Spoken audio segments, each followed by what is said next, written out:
Sonic fans rejoice! The day that you've been waiting for has finally arrived! Sega's Blue Blur has returned to his 2D side-scrolling roots and everyone seems to be in love with the results, but is this critically and community praised throwback really all it's cracked up to be? Let's take a closer look to find out. Produced in a joint collaboration by Christian Whitehead, Headcanon, and Pagoda West Games, Sonic Mania is a pure shot of nostalgia for anyone who grew up during the 16-bit console wars. From the classic Sega jingle to the Genesis-era title screen homage, the development team clearly knew what the fans were missing over the past decade, and they ensured that anyone who was disappointed with the recent entries from the legendary franchise would be instantly transported back to the early 90s upon loading up their first playthrough. The story kicks off with a Sonic 3S cutscene before transitioning to the iconic Green Hill Zone, and we have the choice of playing as the frenetic freedom fighter, his sidekick Tails, or Knuckles the Echidna. In keeping with the tradition of their landmark adventures, the Mania mode is jam-packed with intense platforming action that spans across multiple zones, which are broken down into 2 separate stages, concluding with a boss battle. The boss battles are partially recycled from earlier entries, albeit with a fresh twist, but the majority showcase the creative talent behind this passion project, and there was one in particular that impressed me so much that my jaw dropped as soon as it was revealed on the screen. In addition to the Eggman encounters, all of the prerequisite elements to make the perfect 2D Sonic stew are tossed into the mix, such as the checkpoint bonus areas which copy the Sonic 3 style, the hidden special sections where Chaos Emeralds are rewarded upon successfully chasing down a UFO, and the array of shield power-ups that have varying effects on the surrounding environment and enemies. To put it quite simply, Sonic Mania offers the best of both worlds. It includes everything we loved growing up, and it has the advantage of being able to utilize today's technology to boost the presentation. Unconstrained by the limits of the 16-bit hardware, the designers were able to craft beautifully detailed backgrounds with vibrant color schemes, complete with awesome references to other Sega IPs, as well as upgraded sprites with extra frames of animation. The accompanying music goes beyond chiptune territory with stellar reinterpretations of the pre-existing tracks and originals that put the fun in funk.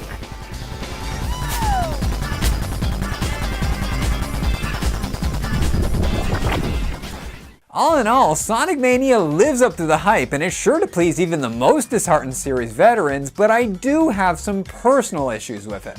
Over the course of my capture session, I ended up finishing 3 playthroughs, 1 for each character, and regardless of which I chose, I noticed a serious lack of variety as the same levels popped up in the same order with the same enemies and obstacles. There is one notable segment where a deviation occurs, which I really appreciated, but there should have been more of this. I get that they were aping the traditional 2D format and they didn't want to stretch the boundaries too far and isolate their target audience, but that actually ties in with my second and biggest complaint: Sonic Mania is too safe. I hate to say it, but it's true. Whitehead and company take so much from their influences that the line between homage and imitation is shattered into pieces. The zones, for example, feature original ideas that are very respectable, but the majority of the zones were lifted from previous titles. To put it another way, Sonic Mania is essentially the Force Awakens of Sonic games. The Force Awakens is a good and enjoyable movie, but it pretty much copied the events of A New Hope to play it safe after the negative reception of the prequels.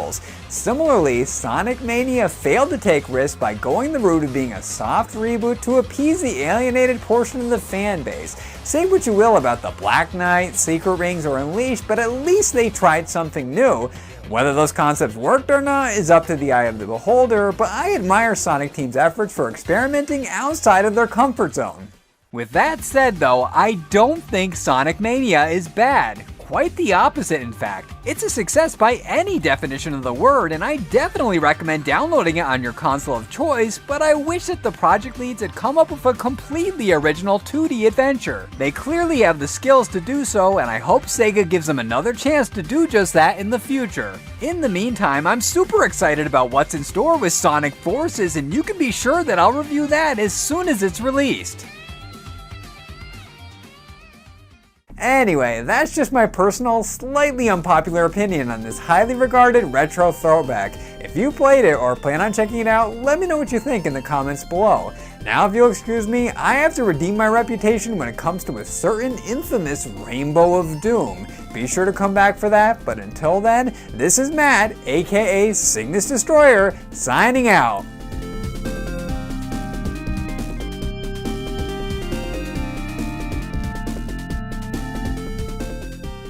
Thanks for watching. If you liked what you saw and you want to see more, the boxes on the screen right now will lead to some more of my videos, and if you haven't already, be sure to subscribe to the channel by clicking on my avatar in the bottom right hand corner. Thanks again.